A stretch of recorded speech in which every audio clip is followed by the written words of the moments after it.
안녕하세요. 한능검 기본을 준비하는 초등학생 여러분들. 자, 지금은 주제 3, 여러 나라의 성장에 관해서 한번 함께 보도록 하겠습니다.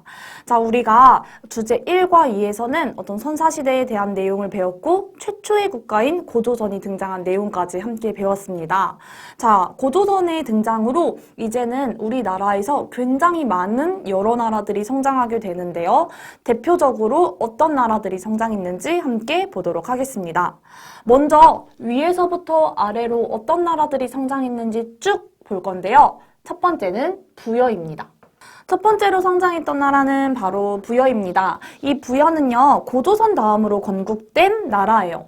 부여에는 왕이 있었지만 처음 나라를 세운 지 얼마 안 돼서 이 왕의 힘이 엄청나게 강력하지는 못했어요. 그래서 왕은 혼자서 나라를 다스리기보다는 각 지방에 힘이 강한 우두머리를 대가라고 하거든요. 그래서 왕은 대가들과 함께 나라를 다스렸습니다.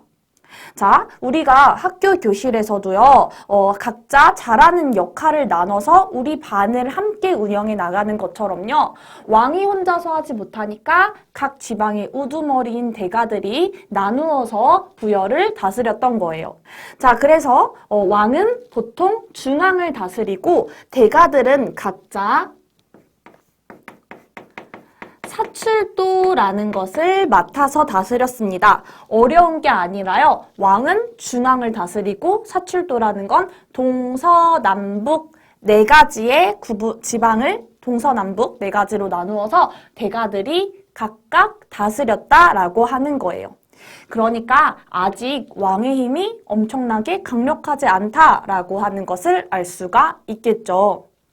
네, 그리고 나서요, 이 부여는 하늘에다가 제사를 지냈어요. 부여뿐만이 아니라 우리가 배울 다른 나라들도 계속 하늘에 감사합니다라는 제사를 지내는데요. 왜 감사하냐면 농사가 잘 되게 해주셔서 감사합니다. 또는 많은 어떤 가축을 잡을 수 있게 해주셔서 감사합니다 라는 마음을 담아서 하늘에 제사를 지냈어요. 그래서 이 부여는 보통 12월에 제사를 지냈고요. 이때 부여가 했던 이 행사의 이름은 바로 영고라고 합니다. 자, 그래서 부여는 왕이 대가와 함께 나라를 다스렸고 부여에서 주로 일어나던 제천 행사는 12월에 일어난 제천 행사로 영고라고 합니다를 알아두시면 됩니다. 자, 그리고 그 밑에 두 번째 나라는 바로 여러분이 잘 알 것 같은데 고구려입니다. 고구려가 등장하기 시작해요. 자, 이 고구려도요. 초반에는 강력한 왕이 없었어요. 그래서 부여와 마찬가지로 왕과 대가들이 나라를 5개로 나누어서 함께 다스리기 시작합니다. 마찬가지죠. 부여도 왕과 대가들이 나누어서 중앙과 사출도를 다스렸던 것처럼 고구려도 왕과 대가들이 나누어서 나라를 5개로 나누어서 각각 맡은 지역을 다스렸습니다. 자, 그런데 고구려는요, 굉장히 산이 많은 지대가 많아서 농사를 짓기 힘들었어요. 대신에 고구려는 힘이 아주 세가지고 다른 나라를 다른 나라에 먹을 것을 빼앗아가면서 많은 풍족함을 누렸답니다. 그러니까 힘이 세니까 다른 나라의 것을 막 빼앗아서 풍족함을 누렸어요. 자, 그래서 고구려도 마찬가지로 제천 행사를 열었는데요. 언제 열었냐? 10월에 열었습니다. 10월이면은 농사가 가장 다 끝나고 이렇게 수확을 하는 해예요. 비록 고구려는 직접 농사를 짓지는 않았으나 고구려가 그런 곡식이나 이런 것을 빼앗기 가장 좋은 달이 이 농사를 다 지은 10월 달이었던 거예요. 그래서 10월 달에는 우리가 빼앗을 수 있는 것들이 많게 해주세요. 뭔가 농사가 다른 나라들이 농사가 잘 되게 해주세요. 왜냐하면 그래야 우리한테 가져오는 게 많으니까요. 막 이런 의미로서 이 제천 행사를 했는데 그게 바로 10월입니다. 그래서 이 10월에 고구려가 열었던 제천 행사의 이름이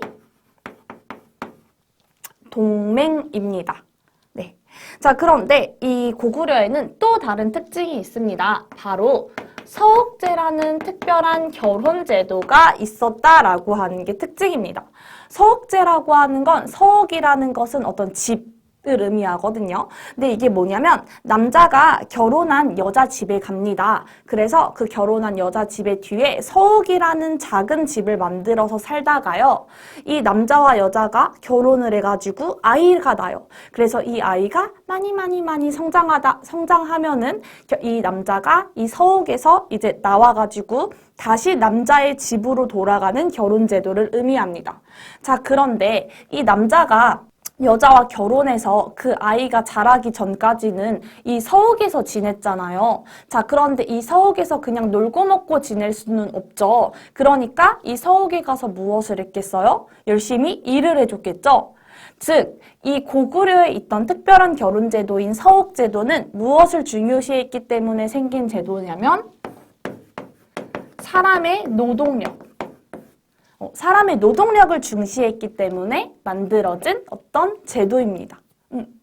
왜냐하면 남자가 자기랑 결혼한 여자 사이에서 낳은 아이가 다 클 때까지 여자 집에서 살면서 대신 일을 해줘야 됐잖아요. 그래서 이것을 봤을 때 고구려는 굉장히 노동력을 중시했구나를 알 수 있습니다. 자, 그런데 여기서 하나 궁금증이 들어요. 선생님, 고구려는 약한 나라를 이렇게 가가지고 약탈하고 빼앗았다고 했는데 그럼 그 약한 나라가 어느 나라예요? 라고 물어볼 수 있죠. 바로 그 약한 나라가 동해안 지역에 있는 고구려 바로 아래에 있는 정말 먹을 것도 풍부하고 맛있는 해산물이 많은 나라인 바로 옥저와 동해입니다. 옥저와 동해예요. 자, 먼저 옥저와 동해는 이 고구려 바로 아래에 있었거든요. 그래서 이 고구려한테 압박을 진짜 많이 받았어요. 그래서 이 옥저와 동해는 왕이 없었습니다. 그러니까 다른 나라는 왕이 존재했잖아요. 그런데 옥저와 동해는 왕도 없었다라는 걸 통해서 부여나 고구려보다는 훨씬 더 나라의 발전이 조금 늦춰진 나라였다라는 것을 알 수 있습니다.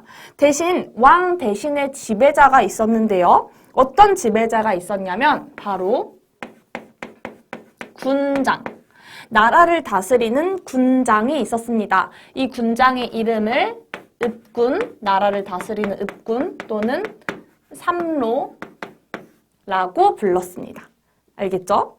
자, 그러면 이 옥저와 동해는 그래도 각각의 특징이 있어요. 어떤 특징이 있냐면요. 자, 옥저는요, 이 고구려처럼 특별한 결혼 제도가 있었는데요. 그 결혼 제도가 뭐냐? 바로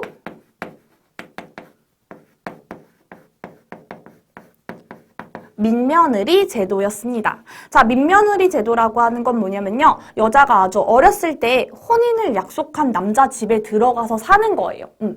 좀 고구려랑은 반대죠. 이번엔 여자가 어렸을 때 남자 집에 들어가서 살다가 자기가 어른이 되면은 함께 이제 결혼을 해가지고 나오는 제도입니다.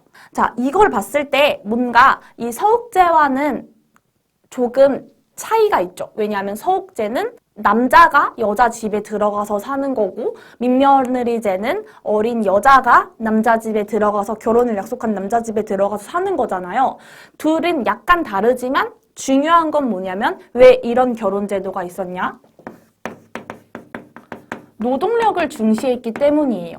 이 어린 여자가 이 남자 집에 들어가서 살면서 그냥 가만히 있지 않겠죠? 어떤 일을 하겠죠? 그래서 이렇게 민며느리 제도라는 특별한 결혼 제도가 있었다는 건 서옥제와 마찬가지로 노동력을 중시했다라는 사회라는 걸 보여줍니다. 자, 그리고 이 옥저의 특징은 다른 나라는 다 제천 행사를 하죠. 하나님 감사합니다. 이렇게 농사 잘 되게 해주셔서 감사합니다. 이런 행사를 하잖아요. 그런데 옥저는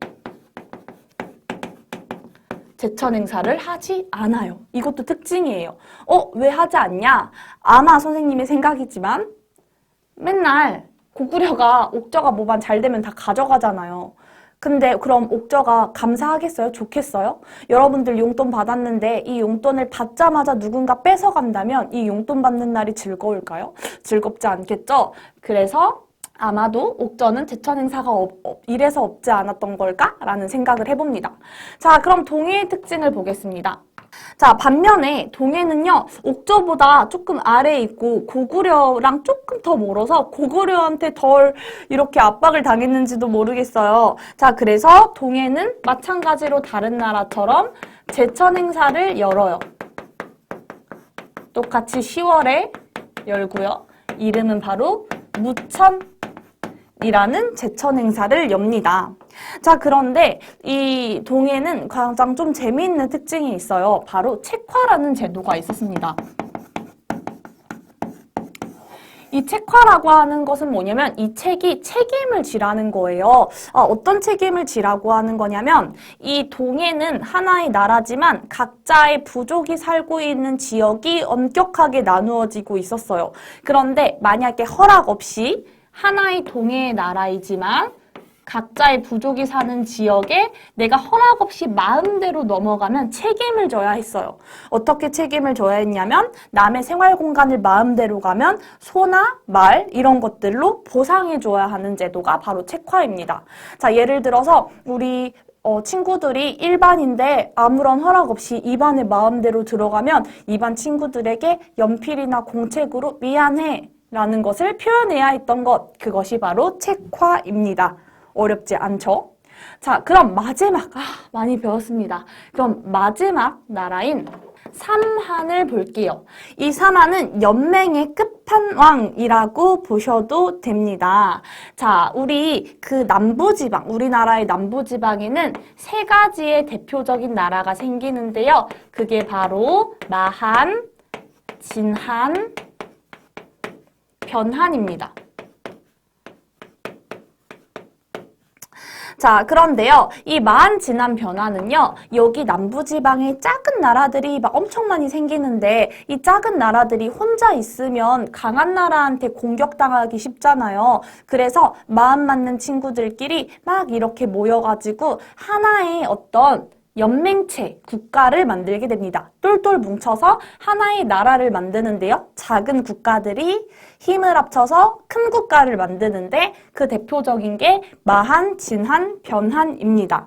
근데 한이 세 개죠. 이걸 합쳐서 삼한이라고 합니다. 삼한의 특징은요. 가장 큰 것이 뭐가 있었냐면 정치를 하는 사람과 종교를 다스리는 종교적 지도자가 따로 있었어요. 다른 데서는 볼 수 없는 특징입니다. 정치하는 사람과 종교적인 지도자가 따로 있었습니다. 그래서 정치적인 지배자는 주로 우리가 신지, 읍차라고 불렀고요. 종교적인 지도자는 천군이라고 불렀습니다. 특히 이 천군이 지낸 지역은 소도 라고 하거든요. 이 천군이 지내고 있는 지역을 소도라는 곳에서 거주하고 있어요. 그래서 소도라고 하는데요.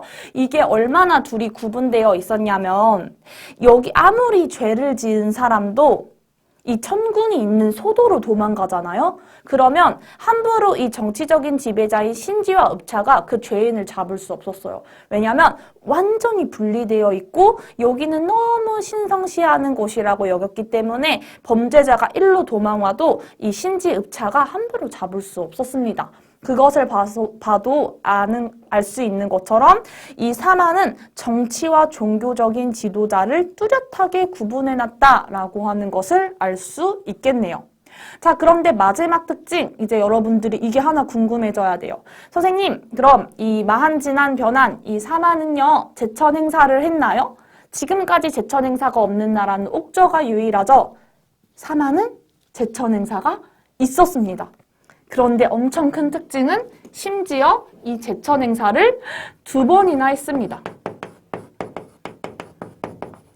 왜냐하면 이 남부 지방은 얘들아 지금도 굉장히 농사가 잘 되는 지역이에요. 자, 그렇기 때문에 씨를 뿌리는 5월에 한 번, 그리고 농산물을 수확하는 10월에 한 번, 총 2번 제천 행사를 했습니다. 자, 어렵지 않죠? 뭔가 내용이 긴 것 같지만 당시 고조선 이후 성장한 여러 나라들에 대해서 배웠습니다.